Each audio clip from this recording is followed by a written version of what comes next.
Bonjour à tous. Aujourd'hui, nous allons parler de la stratégie et des techniques qui, selon moi, nous pouvons utiliser ici en Afrique pour sortir dans l'état dans lequel nous sommes pour devenir cette superpuissance-là, nous développer et arriver à un niveau beaucoup plus élevé. Aujourd'hui, l'Afrique est considérée comme le dernier des continents en termes de développement, en termes de développement économique, de développement social, de développement politique. Nous ne sommes du tout pas considérés. Et je pense que cela doit nous pousser à réfléchir, cela doit nous pousser à nous réveiller, à travailler ensemble pour sortir de cette impasse-là et pouvoir aujourd'hui faire la concurrence à tous ces continents-là.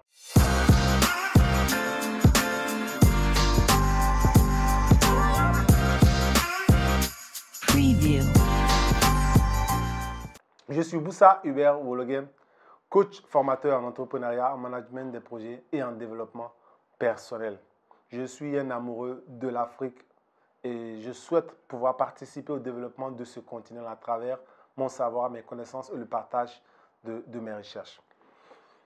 L'Afrique, comme je le disais, c'est un continent salvateur où il y a beaucoup de richesses, où il y a beaucoup de compétences, de savoir-faire, de personnes dynamiques.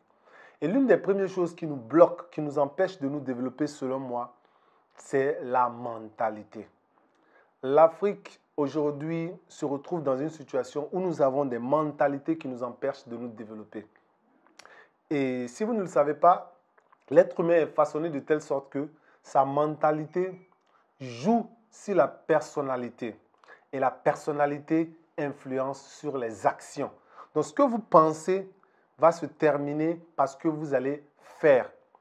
Et malheureusement, nous avons des pensées qui nous ont été inculquées depuis l'enfance, depuis le temps colonial, qui nous empêchent de nous développer. Aujourd'hui, nous avons des mentalités de perdants. Vous verrez un Africain dire que l'Afrique est pauvre. Vous verrez un Africain dire à un autre Africain qu'il est égoïste, qu'il est méchant, que l'Afrique ne peut pas se développer, que la peau noire est une peau de malédiction. Donc voilà des mentalités que nous-mêmes, nous développons ici en Afrique et nous propageons. Ce qui fait que nous ne pouvons pas nous en sortir. C'est l'Africain qui dit que l'Afrique est un pays pauvre, endetté, qui ne peut pas s'en sortir. Donc ce que nous pensons de nous-mêmes joue effectivement sur nous-mêmes. Et nous devons sortir de ces mentalités de pauvreté pour entrer dans la mentalité de richesse et de cette mentalité de gagnant. En Afrique, nous abandonnons un peu trop vite. Prenons l'exemple d'un continent comme les États-Unis. Qu'est-ce qui se passe? Aux États-Unis, vous verrez que depuis leur enfance, dans les écoles où ils vont, dans les campagnes et dans les activités, on fait croire aux jeunes Américains qu'ils sont la première puissance mondiale, qu'ils sont la première économique mondiale, qu'ils sont le pays numéro 1 en termes de tout dans le monde. Vous savez, quand un jeune est l'athlète le plus fort aux États-Unis, il ne se dit pas qu'il est l'athlète le plus fort aux États-Unis, il se dit qu'il est l'athlète le plus fort au monde. Quand un artiste est le meilleur aux États-Unis, il se dit qu'il est le meilleur artiste du monde. Voilà comment ces gens-là réfléchissent. Ils ont une vision globale. Ils ont des mentalités de vainqueurs, de gagnants. Ce qui fait qu'ils n'abandonnent jamais. Ils se battent jusqu'au bout. Tandis que lorsque vous avez une mentalité de perdant, même si vous êtes sur la bonne voie, vous pensez toujours que vous ne le méritez pas. Vous n'avez pas confiance en vous. Vous abandonnez. Vous n'allez pas jusqu'au bout de vos idées. Et tout cela fait que, peu importe ce que nous démarrons, nous ne le terminons pas. Arrive à un moment où nous arrêtons tout parce que nous pensons que nous ne méritons pas ce qui nous arrive. Voilà comment ces deux personnes-là réfléchissent. Le pauvre mental, qu'est-ce qu'il fait? Il abandonne. Il voit les choses sous une forme négative. Il a des phrases du forme « je ne peux pas »,« je ne dois pas »,« ça ne marchera pas »,« je ne vais pas y arriver ». Tandis que le riche mental, celui-là qui a la mentalité d'un gagnant, dirait « je peux le faire, ça peut marcher, je dois me donner à fond, ce n'est qu'une question de temps, j'ai confiance en moi, si les autres ont pu le faire, c'est que je peux moi aussi également le faire ». Et c'est cette mentalité-là que nous devons développer sur notre jeunesse, faire en sorte qu'ils aient confiance en eux, qu'ils sachent qu'ils peuvent réussir, qu'ils peuvent faire ce que les autres, les Américains font, ce que les Asiatiques font, ce que les Européens font, qui ne sont pas plus intelligents que nous avons le même cerveau, mais qu'il s'agit de se donner corps et âme, de se battre, de travailler 2 fois plus pour pouvoir s'en sortir. Et s'il y a un élément qui doit nous aider à dépasser cela, c'est notre système éducatif. Aujourd'hui, vous, autant que moi, reconnaissons que le système éducatif africain a d'énormes problèmes, doit être changé, doit évoluer avec notre réalité d'aujourd'hui. Malheureusement, depuis 40 ans, 60 ans, nous avons le même système éducatif. Celui d'aller à l'école, de répéter certaines choses que les professeurs nous apprennent avec des programmes français et venir les réciter pour pouvoir évoluer. Je pense que c'est un système aujourd'hui qui ne répond plus aux problématiques du monde. Aujourd'hui, nous devons faire évoluer ce système-là, car vous ne voyez que le taux de chômage ne cesse d'augmenter d'année en année. Malgré ces études-là, il y a de cela 60 ans, je peux dire que lorsque vous allez à l'école, vous avez la possibilité, une fois avoir terminé, d'avoir un emploi. Il y a de cela 30 ans, 40 ans, lorsque vous allez à l'école et que vous étiez parmi les premiers, vous aviez également la chance d'avoir un emploi. Aujourd'hui, en 2023, aller à l'école, être le premier ne suffit plus. Vous devez avoir des capacités d'analyse, d'évolution et de formation continue et continuelle. Vous devez pouvoir vous améliorer, vous devez pouvoir innover, vous devez pouvoir créer. Et pour cela, il faut une formation de bout en bout, une formation continue qui ne s'arrête jamais. Et c'est ce que nous devons apprendre à notre jeunesse. C'est ce que nous devons apprendre à nos enfants. Comment avoir la capacité eux-mêmes de faire des recherches et d'apprendre et non les donner des choses pour réciter. Prenez le cas des livres et des programmes que nous utilisons depuis le premier cycle.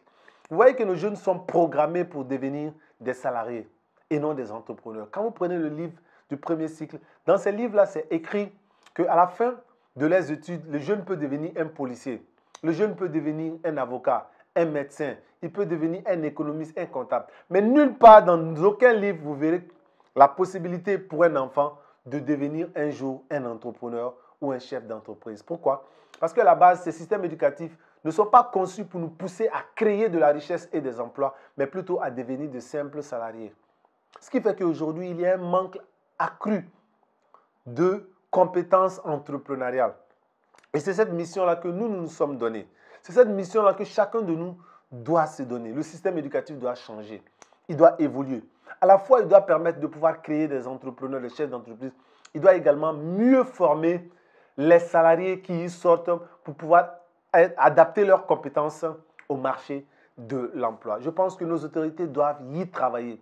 Mais pendant ou avant que nos autorités se réveillent, prennent conscience qu'ils doivent changer ce système-là, nous qui sommes des acteurs, vous qui êtes des acteurs, vous pouvez partager massivement cette vidéo dans tous les groupes et partout où vous pourrez, de sorte que le message puisse continuer à se propager. Pour que nous puissions réussir, nous avons besoin de leaders. Pas des leaders comme nous en voyons, mais plutôt de leaders visionnaires. Un leader visionnaire, c'est cette personne-là qui a la capacité de voir loin, de voir le futur et de commencer à le préparer dès aujourd'hui. C'est cette personne-là qui a la capacité de convaincre des personnes de quitter le mauvais chemin et d'aller sur le bon chemin. Ce sont ces personnes-là qui ont la capacité de diriger des personnes, de les former, de les aider à développer eux-mêmes des compétences et à se prendre en charge. Nous n'avons pas besoin de suiveurs. Nous avons besoin de leaders qui forment d'autres leaders.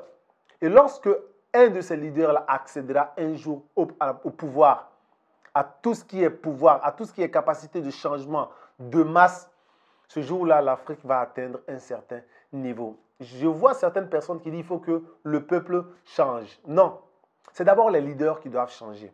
C'est un parent qui éduque son enfant et non l'inverse. Et tant que les parents, ceux-là qui nous dirigent, ne prendront pas conscience que ce sont leurs actions qui doivent être l'exemple pour nous pousser, nous, à changer de cap, à nous améliorer et à choisir le bon chemin, nous n'allons pas avancer.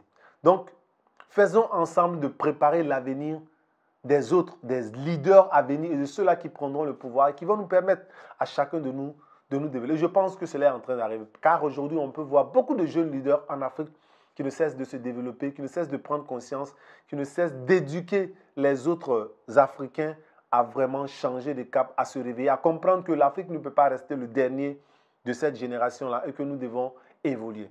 Je dis souvent que la différence que nos grands-parents ou la chance que nos grands-parents n'ont pas eue, c'est d'avoir accès à l'information.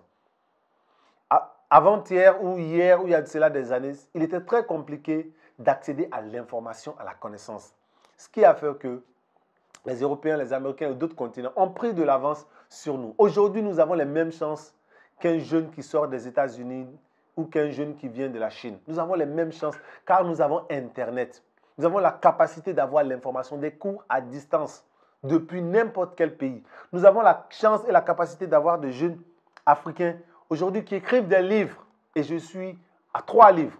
Pour ceux-là qui ne connaissent pas, j'ai déjà écrit les 365 versets du développement personnel accessibles partout en Afrique et également les 5 piliers de l'éducation financière que vous pouvez commander. Un livre qui transforme votre mentalité et un livre qui vous aide à mieux gérer vos finances, à vous en sortir, à vous enrichir. D'abord mentalement, puis physiquement. Ces livres-là sont accessibles.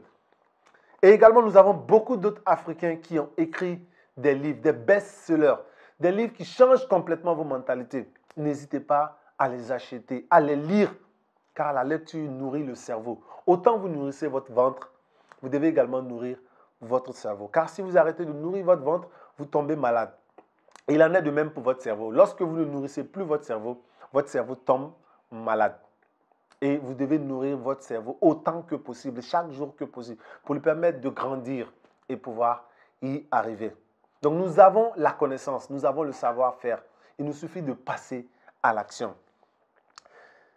La dernière chose dont je vais parler, c'est de la collaboration. En tant qu'Africains, nous devons travailler ensemble. Nous devons voir grand. Nous devons savoir que lorsque 2 personnes travaillent ensemble, leurs efforts ne s'additionnent pas, mais se multiplient. Si j'ai une force de 5 et toi une force de 5, à nous deux, nous n'avons pas une force de 10, mais nous avons une force de 25. Tandis que lorsque nous nous mettons ensemble et qu'il y a des difficultés, les difficultés se divisent. Si la difficulté était de 4, en nous mettant ensemble, la difficulté devient 2 pour chacun de nous. Donc nous devons apprendre à collaborer ensemble. Nous devons comprendre que la réussite de notre ami, de notre collaborateur, est notre réussite. Car les personnes qui nous entourent, s'ils grandissent, nous grandissons. Notre valeur ne se mesure qu'à travers les personnes qui nous entourent. Si vous êtes entouré de personnes médiocres, vous serez le meilleur des médiocres. Mais si vous êtes entouré de personnes excellentes, vous pouvez être le meilleur parmi les excellents. Mieux vaut être le dernier des excellents que d'être le premier parmi les médiocres. Et pour cela, nous devons travailler ensemble, en collaboration, partager notre savoir, notre connaissance. Nous devons mettre l'égoïsme à côté, car le combat n'est pas entre nous, mais nous regrouper pour combattre les autres. Et quand je parle des autres, je parle des difficultés, des erreurs. Je ne parle pas des personnes. Nous devons grandir ensemble ou nous allons périr ensemble. Comprenez que votre voisin qui évolue dans le même domaine que vous n'est pas votre ennemi. C'est simplement un concurrent. Et un concurrent est un ami, est quelqu'un qui vous pousse à réussir, à donner le meilleur de vous-même. Grâce à lui, vous ne dormez pas. Vous réfléchissez, vous travaillez à ce que vous vous développez. Si vous n'aviez pas de concurrent, vous n'allez pas avancer parce que vous allez croire que vous êtes arrivé à votre summum, au sommet. Grâce à votre collaborateur, à votre comme concurrent, je disais, vous allez pouvoir évoluer. Donc, nous devons travailler ensemble. Nous devons nous inspirer les uns des autres. Inspirez-vous de vos frères, de vos amis, de vos collaborateurs. Inspirez-vous de vos concurrents, de vos partenaires. L'essentiel, c'est de ne pas rester sur place, mais d'évoluer. Et je pense que nous pouvons le faire. Nous sommes sur le bon chemin. Je suis personnellement très heureux. Et chaque jour, je reçois des messages de jeunes, d'Africains, de partout dans le monde, qui me remercient, qui me félicitent pour le travail que je fais. Je reçois aussi également des messages de haine, des messages de personnes qui m'insultent. C'est aussi ça, lorsque vous décidez de prendre la parole haut et fort pour vous exprimer, pour dire ce que vous pensez. Vous devez être capable de pouvoir assumer. Vous devez être capable de pouvoir amortir tout ce que ces gens-là pensent de vous. Et je pense qu'avec le temps, les gens finiront par comprendre quel est votre vrai message, quelle est votre vraie intention, et vont finir par vous rejoindre dans votre combat. Car je pense que nous ne sommes pas ennemis et nous ne devons pas nous combattre entre nous, mais vous nous guider vers le bon chemin. Voilà le message que je voulais passer aujourd'hui, chers amis. Restons courtois, restons ensemble, restons soudés, battons-nous, partageons le peu que nous avons, car la connaissance est la seule chose qui se multiplie lorsqu'on la divise, disait un auteur.